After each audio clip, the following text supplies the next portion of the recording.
लोग कहते हैं चंद्रशेखर बहुत महत्वाकांक्षी हैं, एम्बिशियस है। क्या महत्वाकांक्षी होना बुरा है? आपसे पूछ रहा हूँ। आप बताओ। मैं तो आप ये बताओ कि कौन सी महत्वाकांक्षा आपको बड़ी लगी। मेरी तो छोटी सी महत्वाकांक्षा ये है कि माननीय काशीराम साहब और बाबा साहब अम्बेडकर का सपना पूरा हो।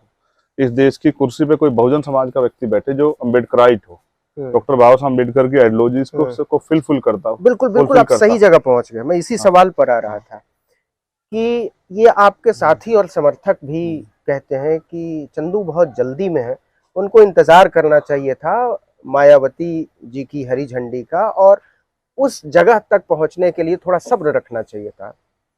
जो मेरी स्पीड बड़ी अच्छी है तो मैं काहे को सब्र करूं भाई। अभी वंदे भारत जिस सफर को जो है 2 घंटे में पूरा कर ले रही है, अगर पिछली लोकल ट्रेन उसको नहीं कर पा रही 4 घंटे, तो मुझसे क्यों उम्मीद कर रहे हैं कि मैं इंतजार करूं।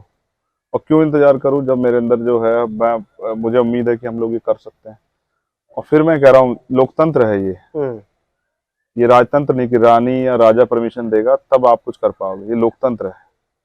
मैंने बहुत भरसक प्रयास किए, उनसे हाथ पैर जोड़े, मिन्नतें की, बुआ भी कहते थे सब लोग। कहा, आज भी कहता हूँ, सम्मान करता हूँ, बड़ी है। लेकिन जब उन्होंने मुझे नकार दिया तो फिर मेरे जैसे नौजवान पे ये की जिम्मेदारी बैठती है। इतिहास में ये लिखा जाएगा और पढ़ा जाएगा कि क्या उसने हार मानी या उसने कुछ करके दिखाया। मान्यवर काशीराम साहब को ऐसे निराश करके भेज दिया महाराष्ट्र के लोगों ने, ये कह के कि तुम कल के लड़के, तुमसे थोड़ा ही पूछेंगे या तुम्हारे प्रति जवाबदेह थोड़ा ही है। तो उन्होंने दिल्ली में आके पहला चुनाव लड़ा, आपको पता है, हम्म। अपने पैसे से।